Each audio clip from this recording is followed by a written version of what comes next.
కళ్యాణ మహోత్సవం ముందు అమ్మవారికి అయ్యవారికి కూడా ఆ మాతా ప్రభువులకి నమస్కరించి ఇస్తున్నటువంటి పట్టు వస్త్రాలు నూతన ద్వయము కూడా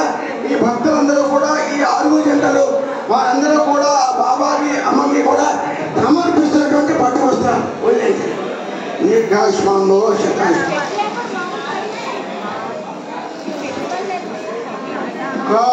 ధ్రువంతే రాజా వరుణో ధ్రువం దేవో బృహస్పతి ధ్రువంత్ర ఇంద్రశ్చాగ్నిశ్చ రాష్ట్రం ధారయతాం ధ్రువం యో వైతాం బ్రహ్మణో వేద అమృతేన వృతాం బలిం తస్మై బ్రహ్మచ ఆయుఃకీర్తిం ప్రజాం దదః భాగదేవైనం ప్రళయతి బ్రాహ్మణార్ఘ్యే ఉత్తరే బ్రాహ్మణో వై సర్వా దేవతా తా సర్వా వేదవతి తస్మాత్ బ్రాహ్మణేభ్యో విద్యో దివే దివే నమస్కుర్యాత్.